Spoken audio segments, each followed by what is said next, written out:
We all knew there was a cover-up of the radiation reaching the United States from the Fukishima Nuclear Power Plant, and the truth is now just coming out. Today's August 20th, 2011. Chemicals tracked Fukushima meltdown. Scientists in California are now reporting raised levels of radioactive chemicals in the atmosphere in the weeks following the disaster at Japan's Fukushima Daiichi nuclear power plant. The measurements are the latest evidence that the reactors melted down catastrophically. Researchers at the University of California, San Diego say the radioactive sulfur from the stricken power plant reached California in late March, 2 weeks after the crisis at Fukushima began. The sulfur is a byproduct of emergency procedures taken immediately after the accident. The work is published in the Proceedings of the National Academy of Science.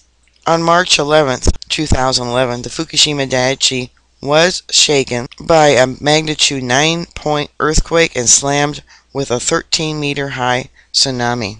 The disaster knocked out emergency generators designed to back up systems that cooled the plant's 3 operating reactors. It should be known that these generators are only designed for short-term use, as is all the generators, even here in the United States. In a desperate attempt to slow heating and avert a total meltdown, operators flooded the reactor cores with boric acid and seawater, but it didn't work. In May, the Tokyo Electric Power Company, which oversees the plants, announced that despite their best efforts, the reactors at Fukushima had melted down completely. And I believe that was May 13th. This article says last week workers entered the stricken unit number 1 reactor at Fukushima nuclear plant and began work to further stabilize this. It says it led to a startling revelation. Virtually all the fuel inside Unit 1 reactor appears to have melted down. Chemical collaboration, and I've reported this way back when. The latest measurements seem to confirm that. For several years, Siemens, a chemist at UCSD, and his group have been measuring atmospheric levels of a radioactive isotope of sulfur, which is usually generated by cosmic rays striking argon atoms in the atmosphere. On March 28th, the team detected levels of radioactive sulfur dioxide gases and sulfur or sulfate aerosols that were well above the normal background levels. Well above background levels means of dangerous levels, and this makes me mad because UC Berkeley was also doing tests. I was showing you blogs from the site, and they too were covering up. Shame on UC Berkeley. The chemicals pose no risk to residents in San Diego, says Siemens. In fact, it took a year to even develop equipment sensitive enough to measure levels as low as these, he said. Siemens and his colleagues believe that the radioactive sulfur was produced from chlorine in the seawater used to flood the reactors. I reported on that too. The chlorine atoms probably absorbed neutrons from the ruined nuclear fuel and were transmitted into the sulfate aerosols. They then escaped the reactor in both gas and aerosol form and were spread across the ocean by strong westerly winds, and that was the jet stream. On the basis of models, the team estimated that around 400 billion neutrons per square meter leaked from the reactor core at the time of the meltdowns. Although 400 billion sounds like a lot, it's tiny in comparison with the normal flux of neutrons inside a reactor, said Patrick Regan, a nuclear physicist at the University of Surrey in Guildford, UK. Regan says the neutrons did not indicate that the melted reactors restarted after the emergency began, but are a clear byproduct of seawater inside the reactors. Now what they're talking about, the restart was the gamma ray burst that they were picking up later. Siemens says the most significant contribution of the measurements may be in helping researchers to better understand how sulfates and other aerosols travel through the atmosphere after a nuclear accident. Fukushima provided a single, well-defined source of traceable radiation, he says.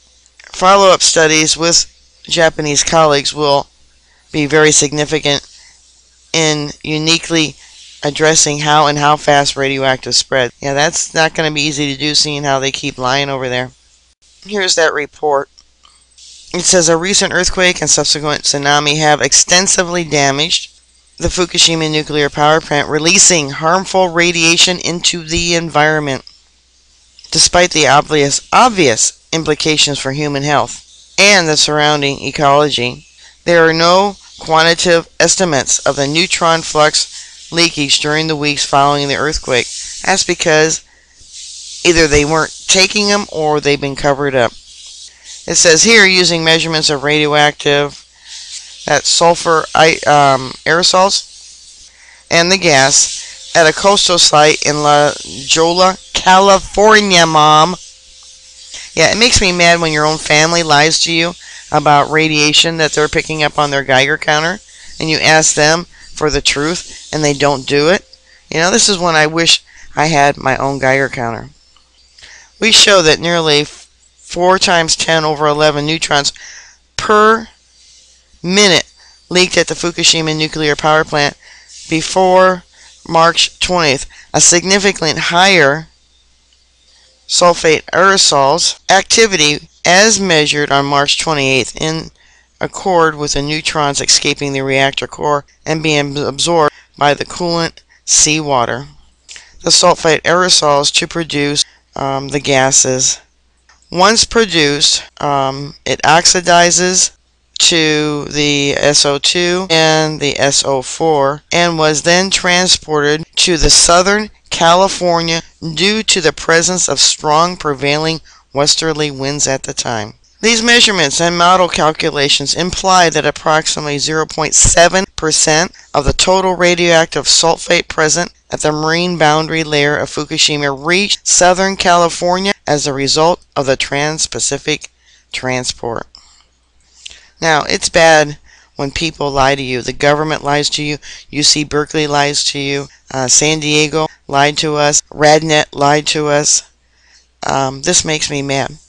In this other article, it says that recirculation pipes and cooling pipes burst after the earthquake and before the tidal wave reached the facility. It says problems with fractured, deteriorating, and poorly repaired pipes and the cooling system have been pointed out for years. And, of course, nothing was ever done. In September of 2002, Tepco admitted covering up data about cracks in critical circulation pipes and their analysis of the cover-up. It says records that were covered up had to do with cracks in parts of the reactor known as the recirculation pipes. These pipes are to siphon off heat from the reactors. If these pipes were to fracture, it would result in a serious accident in which coolant leaks out. On March 2nd, 9 days before the meltdown, government watchdogs of the Nuclear Industry Safety Agency warned Tepco on its failure to inspect critical pieces of equipment at the plant, including recirculation pumps. Tepco was ordered to make inspections before perform repairs if needed, and reported to NISA on June 2nd. It does not appear that the report was ever filed. It means the work was never done. Independent has spoken to several workers at the plant who confirmed the same story. Serious damage to piping in at least one of the reactors occurred before the tsunami hit, and there was reports that the workers were running from the reactors after the earthquake because they knew it was in meltdown. I have an article about that too. All the workers have requested to be anonymous because they are still working at or connected with the stricken plant. One of the maintenance engineers says, I personally saw pipes that had come apart. Now, this must be noted after the earthquake. So he goes on to say, and I assumed that there were many more that had been broken throughout the plant. There's no doubt that the earthquake did a lot of damage inside the plant. I also saw that part of the wall of the turbine building for Reactor 1 had come away. That crack might have affected the reactor. Another worker, a technician in his late 30s, who was also on the site at the time of the earthquake, recalls, it felt like the earthquake hit in 2 waves. First, the impact was so intense you could see the building shaking, the pipes buckling, and within minutes I saw pipes bursting, and some fell off the wall. Someone yelled that we need to evacuate. But I was severely alarmed because as I was leaving, I was told, and I could see that several pipes had cracked open, including what I believed were cold water supply pipes. That would mean that coolant couldn't get to the reactor core. If you can't sufficiently get coolant to the core, it melts down. As he was heading to the car, he could see the walls of the reactor in one building had started to collapse. There were holes in them. In the first few minutes, no one was thinking about the tsunami. We were thinking about survival. Yeah, survival from a radioactive meltdown at the reactors. Suspicion that the earthquake caused severe damage to the reactors is strengthened by reports that radiation leaked from the plant. Minutes later, the Bloomberg news agency had reported that a radiation alarm went off about a mile from the plant at 3:29 p.m. before the tsunami even hit. The reason for official reluctance to admit that the earthquake did direct structural damage to the reactor is obvious. Author of a book called The Dark Empire explains it in this way. A government or industry admission raises suspicion about the safety of every reactor they run. They are using a number of antiquated reactors that have the same systematic problems, the same wear and tear on piping. Earthquakes, of course, are commonplace in Japan, and yet they want to build another one in Alabama? It says data that Tepco has made public now shows a loss of coolant within the first few hours of the earthquake. It can't be accounted for by the loss of electrical power. There was already so much damage to the cooling system that a meltdown was inevitable long before the tsunami came. Data shows at 2:52 p.m., just after the quake, the emergency circulation equipment, both the A and B systems, automatically started up. This only happens when there's a loss of coolant.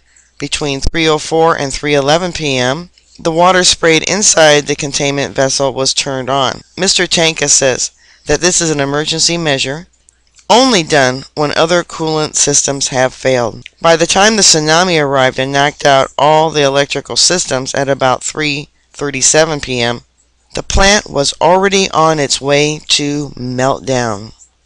Kei Sangeto, who conducted an on-site inspection at the plant and was the first to blow the whistle on Tepco's data tampering, says he was not surprised by what happened.